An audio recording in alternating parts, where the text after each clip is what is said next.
lower reading level right now. We're going to start with elementary school level resources, and Pebble Go is the first of the three databases that I'm going to talk about here now. So now we're in Pebble Go, and we are going to do a search on an animal for a project. We're going to go to animals, and we're going to look at habitats. Now, I used this as I was helping my students work with ecosystems, and also as we looked at like geographical features in social studies. So here are the different animal habitats that are found on this particular database. You can go into this database and it will give you an article. It will give you a little bit of information here, just an overview. These are very useful with younger students as you do lectures for looking at geography and doing other sorts of research. So here's some of the animals and the various types of people that are found on and animals that are found in these habitats. So here we go. These are grazers, nesters. So you get the point as far as how that it could be useful. There are different types of media in here. And you can select on videos if you would like to. But for the particular purposes of this, I'm not going to elaborate more, but you can use this in lecture with younger students.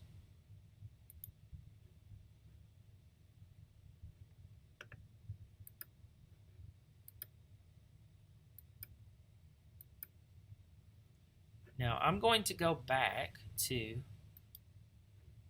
the adult resources. We're going to look next at Britannica. Now, obviously here you can go into the different levels. That's one way that you can access it. You can also go back into the Alabama Virtual Library resources, and you can see that you could select for high school, and then you can access this particular database from here. Now, I recommend going through and accessing it this way because in a minute you'll see if you have a topic. For example, we've been working on projects and we were discussing the founding fathers.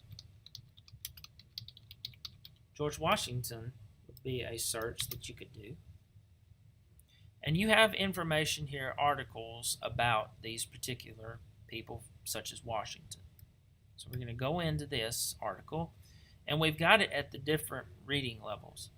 My favorite thing on this particular database is I really like how that the reading levels here can be adapted based on the needs of your students. If you've got a lower level student, you can go down to the lower level reading. And I've used this particular article here on some work that we've done in my classroom the past few weeks as we look at different people, comparing and contrasting. Now, there are good images and there are multimedia things in here that can be accessed. I'm not going to go into any sound right now, but for example, there are pictures here. There are films on here about like things that can be discussed. Here's Washington early in the history as president. And then here's some more images with Washington in the dome. So that is a good resource, and it can be adapted up or down based on the level of the students. That was lower level, which I've used with my AAA, but as my students get older and as the reading levels of those particular students are higher than others, I can go into a high school reading level. So that is a little bit of good information from Britannica. Now, lastly, I'm going to talk about the database EBSCOhost. You can't necessarily scaffold instruction as well with EBSCOhost as you can.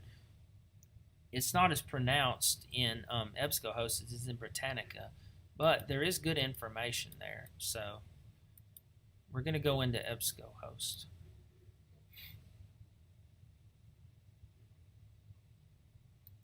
Now, I really like this database for older students and students that have higher reading levels because this gives them access to a lot of information that would be not available in a local school library and even in many public libraries. So they can look up journal articles, periodical articles, and other information, abstracts from books and other texts that are useful for those students in this database. So we're going to look today, I guess George Washington would be another.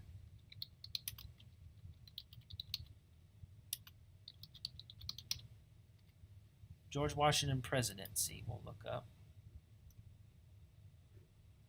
So as you see here, there's also a lot of good Associated Press videos. You've got other, you can narrow it based on what sort of information you're looking for.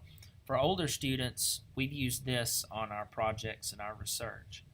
We will go to magazines right now.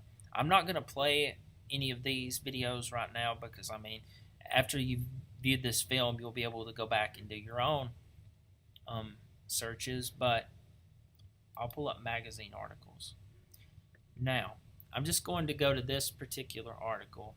It gives information. You can get the HTML text or the PDF file.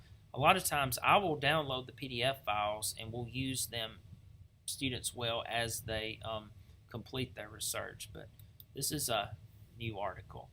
So this can be read through here. I mean, this is an article about from a Scholastic report, but it has information about George Washington's presidency. This is a recent one.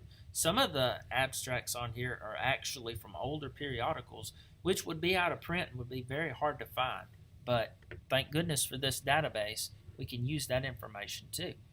Now, the last feature that I'm going to talk about today that is particularly useful in my opinion is the citation page. The citation tool is on the side here. You can take this article and it will automatically cite it, and it will give you the format that you would want to use. APA is right here, but you can scroll down and you can pick out Chicago if you're writing a history paper. You can use MLA, which for the most part, high school research will be done using MLA, and it's very useful. So this information is already done. It's provided for students in a credible and completed format. The days of having to pull out the MLA book and cite all these particular articles have pretty much come and gone because now this feature is very useful for students. So that will save them a lot of time and it will help them understand how that research should properly be cited. So thank you for listening to my my dialogue and my presentation on the Alabama Virtual Library. I hope you enjoyed it, and thank you for viewing. Have a good day.